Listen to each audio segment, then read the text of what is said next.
Hi there, Jeep owners. Today on your 2021 Jeep Gladiator, we're going to be taking a look at and showing you how to install Demco's Stay-In-Play Duo second vehicle kit. This reinstallation kit is going to help you save a lot of money moving your existing Stay-In-Play Duo from your old vehicle over to your new vehicle. The most expensive components are going to be your operating unit, the cylinder that's on the pedal, as well as the controller that's mounted on the inside, and all of those components can be reused. You just need ways to hook them back up. This reinstallation kit is going to come with everything that you'll need to get it hooked up. You'll get all of your connections that you'll need. You'll get new check valves and new T-fittings to tap everything in. You'll also receive a new indicator light and some other items that just aren't really feasible to reuse from your old system.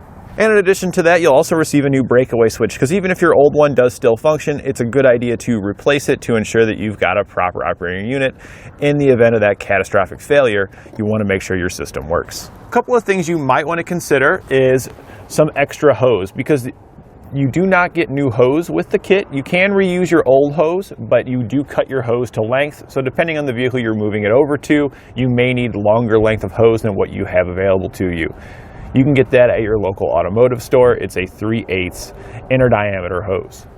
Another thing you want to maybe consider, and you can get here at eTrailer, is some extra wiring, and that just depends on when you're removing your old system, where you cut your wires. I recommend keeping them as long as possible, but we know that sometimes when you're taking those components out, you want to get them out fast, and cutting them short might be the quickest way to do so.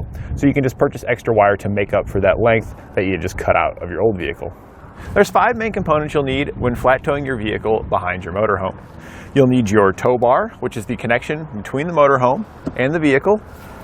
You'll need your base plate, which is the connection point on the vehicle that you'll attach your tow bar to.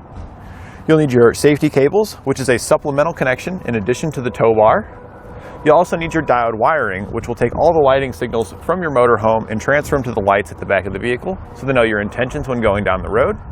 And lastly, you'll need your supplemental braking system, which will apply the brakes in the vehicle that you're pulling so you can come to a safe stop. We'll begin our installation by going over a few things first about your old braking system. This reinstallation kit's going to come with all the components you need to transfer over the parts from your old system and get it working on our new vehicle. So we're going to cover first the parts that you need to make sure that you save from your braking system, so that way you can get them reinstalled with the reinstallation kit. Your operating unit here is one of those components, so make sure you save this. There's a lot of different places you can mount it on your Gladiator. We put ours right here on top of our fuse box. We just drilled some holes in the side and in the top, and then use zip ties to secure it to that. And then on the inside, I did use some silicone. You can see a little bit squirting out here to seal those holes back up. You'll also need to save your cylinder, as well as the tether that's attached to the back and the anchor that goes into the firewall. You also need to save your control box for the inside. It just uses screws to run into the plastic. I recommend saving those screws because you don't get new screws for mounting this with the reinstallation kit, so it's good to save that hardware as well.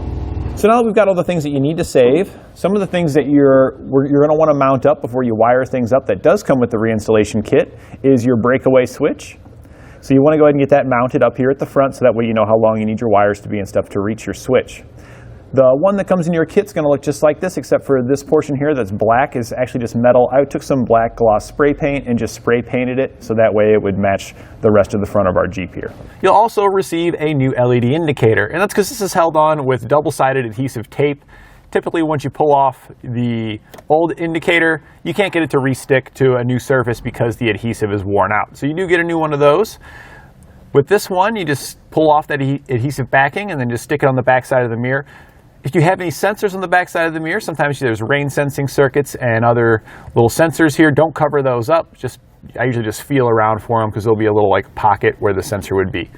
So we just stuck that on there, and then the wire, there is a little opening right up in here. We pushed it in and then ran it down the channel here until we get to the A-pillar over here, which we tucked it behind and ran it down. And you can see here where it's tucked back behind the channel. You can kind of see it just a little bit, but it'll stay in that groove there pretty well. We go all the way down to the seam. Once we hit the seam here, we poke it in and we push it back up above here. And we just routed it here to where we can make our connection next to our panel here. We'll tuck our excess wires in behind this panel.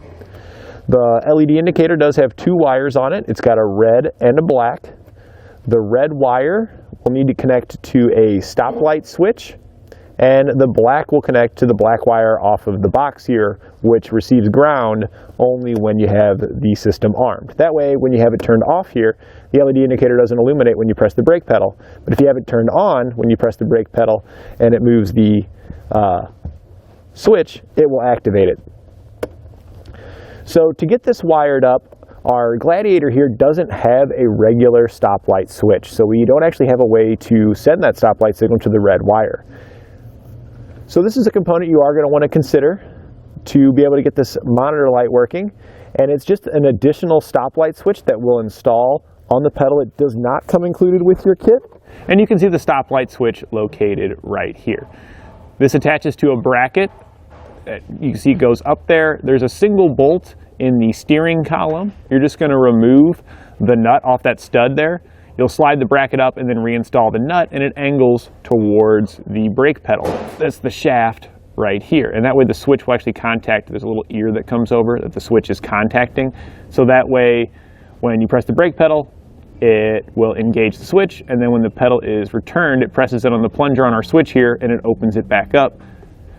There's two wires coming off the back of the switch. They're both black. It doesn't matter which one you hook to where. They're going to reach their destination, and they're going to do what they need to do.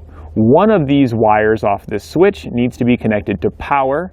We're going to route that through the firewall and connect it to the battery. We'll be showing that at a later step because we're going to be using the same power wire to power our operating unit. And the other wire coming off of here will just connect to that red wire for our LED indicator, because that way when the pedal's pressed, that power will then go through the switch and turn on the light. I did have to extend the stoplight switch wires. You do receive some white wire with the stoplight switch, so we use some of that to extend those wires down. Here you can see we've connected it to the red wire here.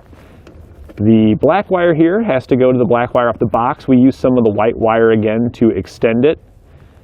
We use the included butt connectors that came with our reinstallation kit to connect it to here to make the connection here in our extension. If you need extra butt connectors, if you need to make multiple extensions, because you may, depending on where you've cut the wires on your previous components, you can get more butt connectors here at eTrailer. So the black wire from our LED indicator, we extended with this white wire here. You'll also receive quick splices in your kit, and that's what I use to connect it to the black wire coming off of the control unit that we mounted right here. Because coming off of this unit, you're going to have several colors of wires. The black wire is the one that we're going to be using as our ground. And we just quick splice it on. The quick splice will slide over the black wire. You'll slide your white wire into the other groove in the quick splice, and there's a little metal tab inside. I can open it up and you can see the metal tab. You just squeeze that with a pair of pliers, and what that metal tab will do is it will actually cut the insulation on each side of the two wires and connect them together. You can see that in the middle there where I pushed it down. You want to push it until it's flush. You'll know it's flush when you can push this cover over and it clicks and locks into place. So just above our quick splice here, there's a grommet located right there. It's just on the other side of those butt connectors. The grommet we'll show you on the outside. It's plastic, and that's where you can easily remove the grommet. We drill a hole in it. So we're going to go ahead and head to the outside now, and I'll show you where it is on the other side. So here you can see on the outside where our grommet's located. I actually just pulled it out of there. It's easier to push from the inside. I just use my screwdriver and push it, and it usually falls to the ground. You can grab that plastic grommet then. I used a 3/8 drill bit to drill a hole in the center, and then I just reinserted it so I could pass the wires through. We'll seal it up with some black silicone once we've completed everything. The wires we routed was from our box on the inside. We routed out every wire on that box except for the white wire, that's our ground wire. Due to the customer cutting the wires so short when they brought them in for us to reinstall them, the white wire was so short we grounded it on the inside. Typically I would ground it out here on the outside and just pass them all out. So I do recommend keeping your wires as long as possible if you can when taking them off of your other vehicle. And then we're just going to connect the inside units color to color with the outside unit. So it'll be black to black, red to red. Mine's white because I had to extend it. So it's black inside. It temporarily goes white and then connects to black out here. And then the red wire on the inside temporarily turns brown because I had to extend it, and it connected to the red wire off of our unit. Now when removing your old unit, I recommend leaving the wires as long as possible so you don't have to extend wires like this and potentially change colors if you don't have all the colors available to you at the time. We do have wire available here at eTrailer, so you can pick them up. We may not have every color you need, but it doesn't really matter the color. That's just best for you to help you identify your circuits. We are connecting all these here on the outside with heat shrink butt connectors instead of the regular butt connectors that come included with the kit. You can get those at eTrailer as well. And we've done this because they seal up once you heat them up, and it keeps any moisture from entering in, causing corrosion on your connections out here. Now, the other two wires that we routed out were a green and a yellow wire, and those need to hook into your diode wiring. Your diode wiring is going to have 4 wires, a green, yellow, brown, and white. We're going to be connecting just color to color. So on our diode wiring, what we did is we cut the green wire and the yellow wire in half, and then we took our wires from the inside that we routed out, and we just connected them together with one side. So you see there's 2 green wires. We have our original diode wire and the one from our box that we routed out from inside, connected them together to one side of the butt connector, and then reconnected the diode wiring back together. We did the same thing with the yellow wire. We've got 2 more wires on our operating unit, the one that's located on top of the fuse box. There's a blue and a brown wire coming off of that. The brown wire will connect to power, and the blue wire will connect to our breakaway switch. Now, our breakaway switch also needs to connect to power. So the way we've done this is the breakaway switch we did have to extend as well. It's a black wire coming off the breakaway. We extended it using blue to connect it to the blue wire from the unit. The other wire from your breakaway switch is going to be an orange and black wire, just like this. We connected that to the brown wire, which is going to route over to the unit. And then you'll see this extra wire here. This extra white wire here is actually the power wire that we routed inside that we hooked to one side of that stoplight switch to get power to it to send through to light up our LED. So this is just an extra wire. We went ahead and put it right here on the brown because we're going to be connecting this to power as well, so that way the same fuse will power up that stoplight switch to make our indicator work. So we're going to go ahead and follow these over to the other side. They're just taped up. They get over to the operating unit. And what I had done over here, you'll see the brown wire. This needs to be connected to power, so I cut the brown wire in half. I stripped back each end and I just twisted it and put them together into one end of the butt connector. And the other end of that butt connector, I routed to our fuse harness that comes in the kit. This is going to come as a loop when you get it, so we just cut the wire in half to have 2 separate ends. One end we strip back and connect to our brown wire. The other end we strip back, connect to a ring terminal, and then attach right to our battery positive. The nut here can be removed with a 13mm socket. You just slide your ring terminal on. I bent it down like that so that way the top would go back on, and then you can reinstall your nut there to secure it to it.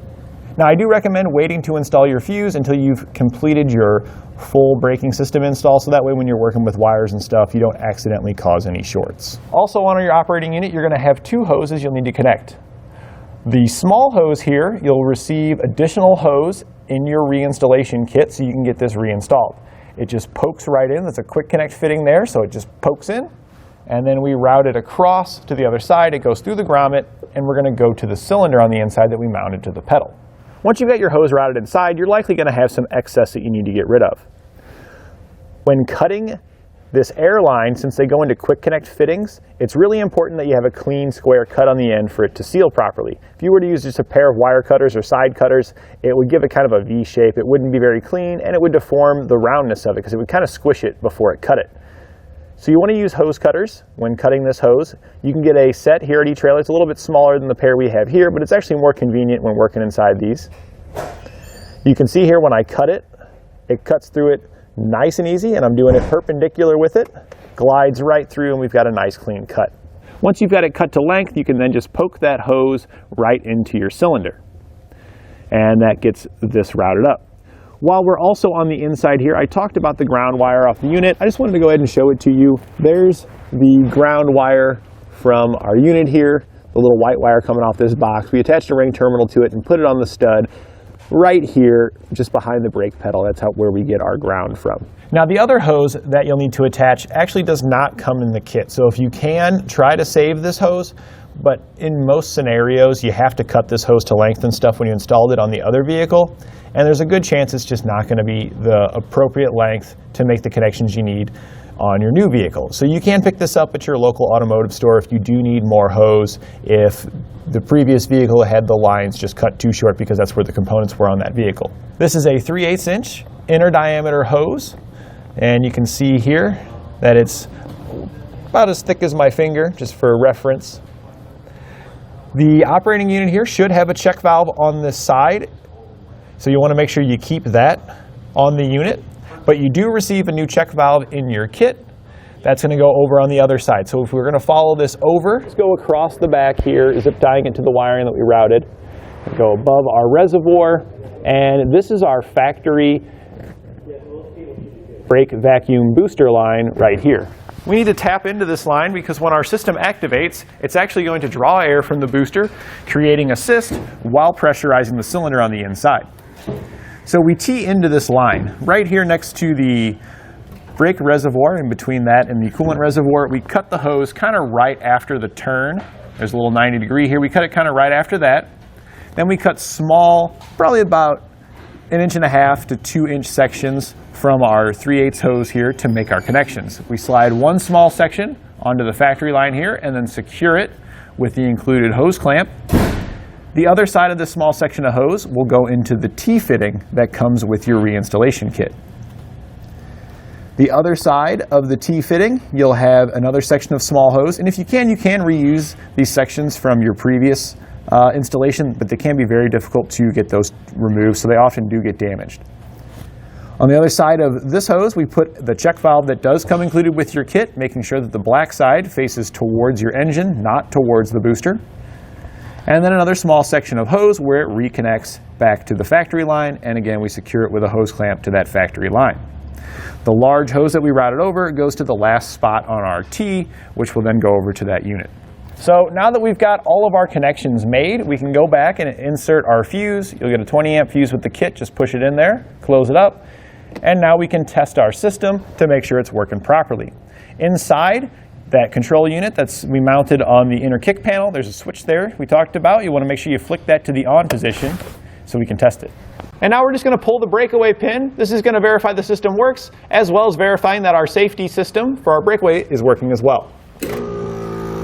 And we can see the unit has applied, and our LED indicator on the back side of our mirror has also illuminated.